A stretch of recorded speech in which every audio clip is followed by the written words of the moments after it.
I vividly remember when I was an unstoppable force in the corporate world. My reputation preceded me as a diligent, tireless workaholic, known for my perfectionist tendencies. My colleagues were often surprised by my relentless dedication and consistent delivery of flawless work. Though admired, I felt isolated, trapped in a cycle of exhaustion and a never-ending quest for perfection. Days blended into weeks, and my workaholic and perfectionist tendencies persisted until I stumbled upon a beautiful quote in a best-selling book that said, "We tend to retain those behaviors which give us better feelings about ourselves or our self-image. It doesn't matter to what extent that behavior is reasonable or beneficial. For a rat that has been trained to run a maze for food, after a while, this behavior becomes a habit, even if there is no longer any food in the maze." This is how habitual behavior forms inside us and remains for a long time, even when the initial motivation no longer exists. The quote struck me like a thunderbolt.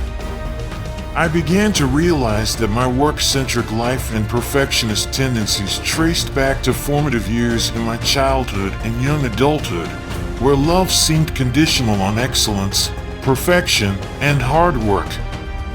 My identity as a workaholic and my deep-seated need for perfection were not just personality traits, but responses to how I was raised.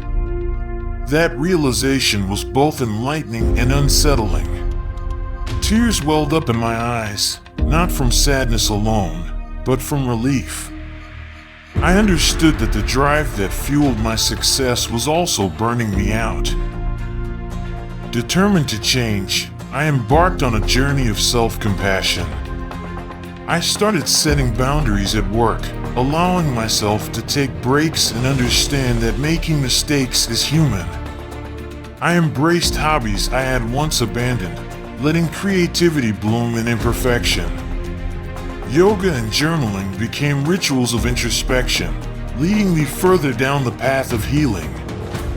I started learning more about my behavior and how behavior generally forms within us.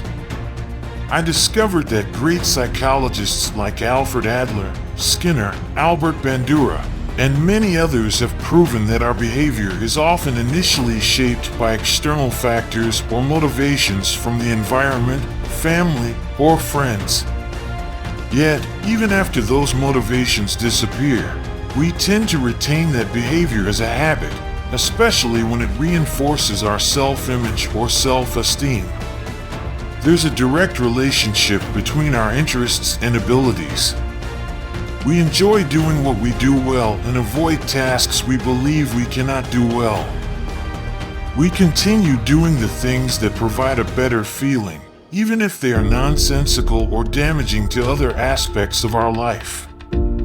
Once I realized this, I began reaching out to my parents, expressing my need for connection beyond achievements. To my surprise, they responded with warmth, acknowledging the inadvertent pressures they had placed on me as a child.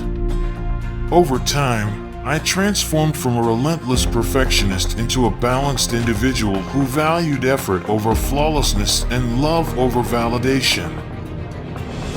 My story could inspire many, serving as a beacon of hope for those trapped in the pursuit of exhausting perfection or those who don't know how to break free from the limitations of their past.